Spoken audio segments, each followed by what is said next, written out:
Hello and welcome to Time for Security. My name is Oliver Fein. Today we are in Rotterdam 2018 at the ASIS International Europe Convention. With me is Peter O'Neill. Peter O'Neill is the CEO of ASIS International. Peter. Yes, sir. Would you be so kind to give us some insights about the newest developments within the ASIS International organization? Sure. So thank you for having me.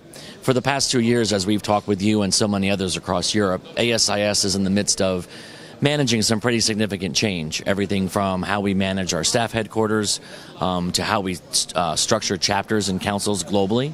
And there's been a real push on the part of the ASIS Board of Directors to begin to model an organization structure that is more representative of global leadership.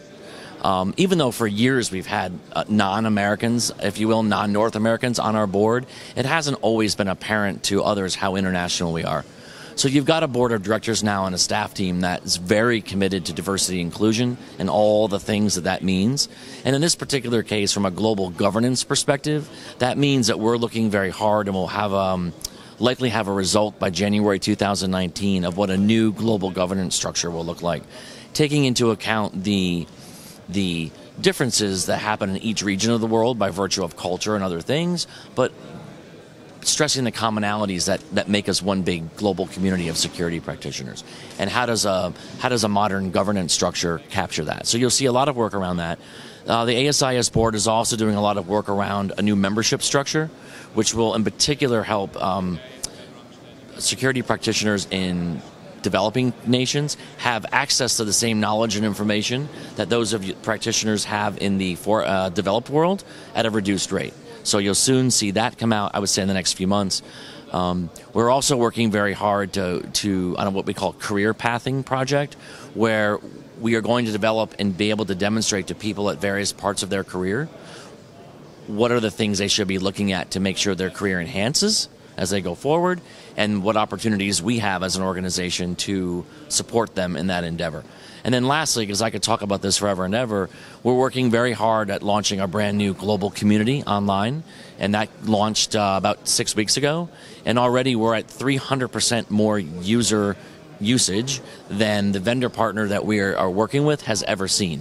And so that says that this community around the world is hungry to exchange knowledge and information with each other, and to do so in a way that is really helpful and cooperative. So we're excited about that. That sounds like a lot of work. It's a lot of work. Also, a lot of effort goes in it. Yeah. What is your timeline, Peter, when you look at ASIS in 2018? Where you expect it to be in, let's say, 2020 or even in 5 years from now? Sure. Yeah, great question.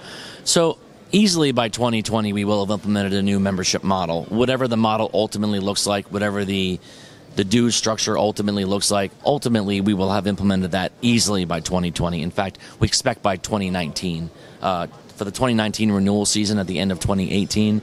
But if not, definitely by 2020. The career pathing project will be done by the middle of this summer of 18, and we'll begin to build it out. We'll begin to build out each of the career paths in ways that ties specifically certifications to it, not just ours.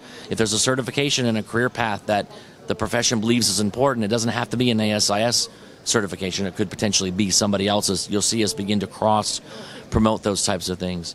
You will see an organization by 2020 that has developed some very significant relationships with related organizations, where we've agreed to cooperate where we should cooperate and compete where we should compete.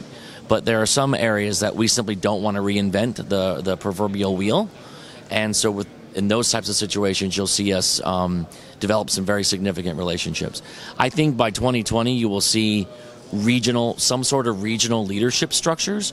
I don't know if we'll call them boards or councils or whatever we'll call them, but I think by 2020, at least in 2 regions, we'll have to roll this out slowly and carefully, but at least in 2 regions by 2020, I think you'll see the beginnings of regional boards being elected through a transparent, open, inclusive process, where those boards represent the members in that region. And I think by that time, you'll begin to see us becoming much, better or stronger at regionalizing the membership value proposition. Not just a global membership value proposition, but a regional value proposition. So if I see these changes, all this work you do, this, at the moment is from top to the bottom. Yeah. What do you need from the bottom, or let's say from the chapter or the member? Because there must be a kind of involvement. Yeah? You just to deliver all these new things. Yeah? But what is your wish? Yeah? What do you wish for from the individual member or the chapter? So two answers to that. First of all, every single major change that we've undertaken in the last 2 years, and every major change we undertake as long as I'm the CEO, and as long as you have the sort of involved board that you have and you should always want to have, we will never make these changes in a vacuum at headquarters. Every single major project that we've worked on in the last 2 years has been 100% member inclusive and member informed. So we can't use 35,000 members obviously to do everything. So we put together representative, diverse and inclusive type groups, that stakeholders that sit around each of these projects. They represent other parts of the world, they're different types of practitioners, et cetera, et cetera, et cetera. So just know in everything that I mentioned previously when you've asked me that this is not a top down from headquarters. It's been very inclusive of our global membership and related stakeholders, whether we've surveyed them, whether they've sat in focus groups, whether they're one of the 7 to 10 people that's literally guiding the work with the staff subject matter expert. So just know that. From a chapter perspective, you know, the ASIS board well recognizes, as does the current staff team, that all things are global. They're both global and local. We can do well, and we can always do better. There's not a question about that. But at the global level, we can always do more. And we can always do better. We can always do different. But what we recognize, and I think was recognized before I started here by the board of directors, is that not enough support, not enough emphasis has been placed in the chapters. And so by 2020, you'll look back, and by 2025, you'll look back, and you will see an organization that really is relying on its chapters to provide the local support and to provide the local community and the local networking and then local knowledge and learning in a way that's very culturally relevant and in a system that feeds up, if you will, to the more global perspective. You're always going to have practitioners who don't want to take a global perspective. I think that's fairly short-sighted, by the way, but you'll always have a practitioner that doesn't have a need for that. But you know, as you see your own in your own profession, in your own work, there's a greater number who really see themselves as an actor in a bigger stage. And ASIS needs to provide that support at the local level and that support at the global level, and that's what you're going to see. And with the chapters, we need them to be able to provide the kinds of quality products and services and networking and knowledge and learning and sharing at the local level that we're trying to provide at the global level. It's very difficult, very challenging.